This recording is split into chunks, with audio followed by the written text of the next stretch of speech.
autumn is officially on. And you know what? I couldn't be more happy. This is the time of year for crisp days and cool nights. Throw the flannel back on, get outside with your friends, eating great food, and of course drinking good wine. It's also the season for celebrating, and we got the holidays coming up, so that means we're going to be giving and receiving lots of gifts. So today, on behalf of Wine Guardian, I'm going to give you 5 of my personal favorite wines that are excellent for this time of year, things that you can either serve at home or take to a party or give as gifts. So let's go on over to the cabinet and pull a couple of wines.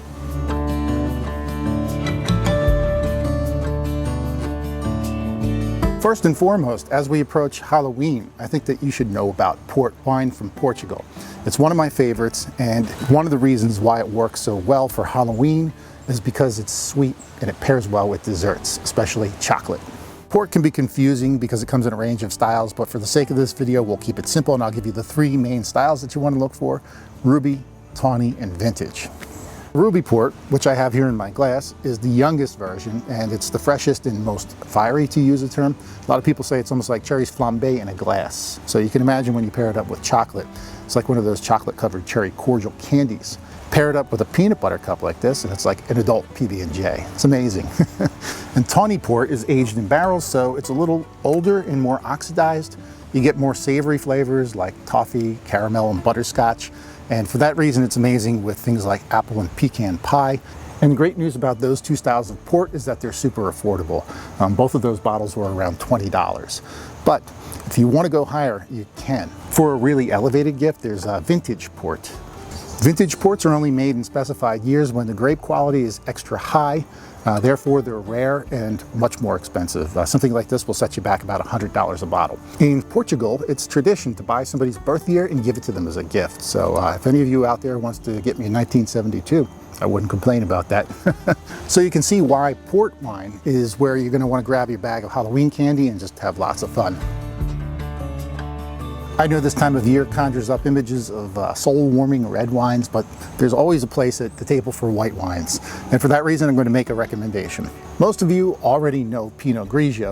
After all, it's the most famous white wine in the world.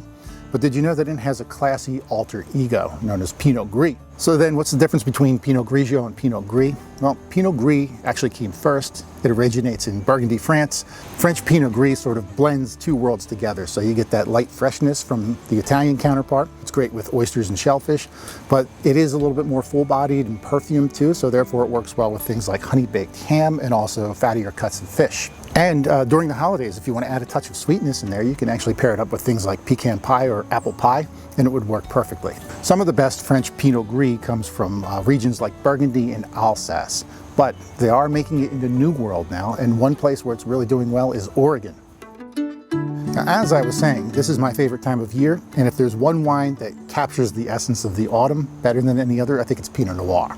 If you love the smell of smoke in the air, falling leaves on the ground, earth, all the flavors that you find on the harvest table, you'll get all of those in a great glass of Pinot Noir. A young Pinot Noir like this one here is going to be nice and light and fresh. You get this beautiful potpourri of red fruits. And then as Pinot Noir ages, it starts to get really earthy. Some people will say it even smells a little bit like the forest and even mushroom. So if you're getting Thanksgiving vibes off of this, you're not wrong. And for that reason, Pinot Noir is excellent with everything that you're going to find on the holiday table, especially root vegetables. I really like it a lot with sweet potatoes, and it works well with turkey, so it's excellent for Thanksgiving. Now, contrary to popular belief, there are actually affordable Burgundies out there. They come at what they call the village level, so this is just a simple, rustic, everyday kind of drink. Excellent Pinot Noir is made in the New World.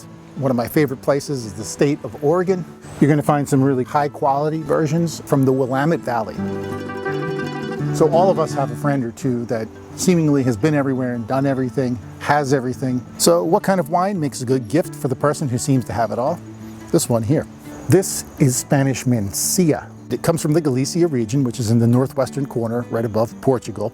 Like many parts of Europe, around the turn of the century, people were leaving the poorer parts of the country for the more prominent cities and towns. And in the process, they left behind their grapes and their vines. So for almost a century, this one here went unnoticed. So Mencía, or Mencía as they call it, is a big, bold red wine along the lines of a Cabernet Sauvignon, maybe slightly softer, so more like a Merlot, I guess.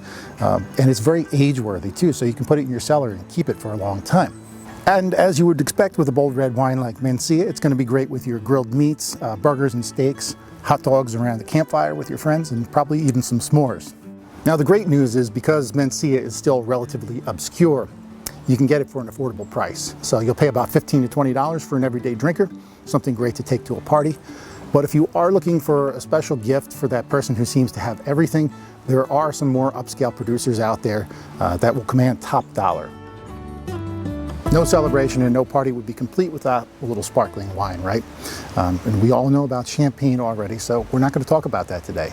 Instead, I want to share my latest obsession with you, something called French Crémant. Now, French champagne hogs up all the attention as the world's most celebrated sparkling wine, but there are other regions of the country that make sparkling wine as well. Technically, they're not allowed to call it champagne, so over the years they've come up with different terms. Crémant describes the creamy texture of the sparkling wine. And to me, what makes Crémant so spectacular is the fact that it's made to the same high standards as champagne, but only about 1/3 the price. Just like high-quality French champagne, Crémant is made from hand-selected grapes that are fermented in the bottle and then aged for several years. And because it's so light, frothy, and refreshing in the mouth, it's great for elevating heavy foods. So things that are high in fat, especially fried foods, and also salty foods. And for that reason, Crémant is an excellent wine for starters and appetizers. Now, every region that makes Crémant uses a different set of grapes, so you're going to get a different flavor from each one. And my personal favorite and my expert tip to you is to look for Crémant de Bourgogne. That's Burgundy. And the reason why is because they use 2 of the same grapes that are used in fine French champagne. So when you buy a Crémant de Bourgogne, you're essentially getting a fine champagne for a fraction of the price. Let's be honest, this time of year can be pretty stressful, so hopefully my tips in this video have helped lighten the load a little bit by giving you some great options for the season. So this video was relatively top line, but if you're looking for more detail and maybe even some specific wines to buy, I cover all of that in the accompanying article that I wrote for Wine Guardian. I'll leave the link below this video so you can check that out too. All right, everybody, thanks for hanging with me today. I'm Marc Supsic on behalf of Wine Guardian. We wish you an amazing autumn and a joyous holiday season. Cheers.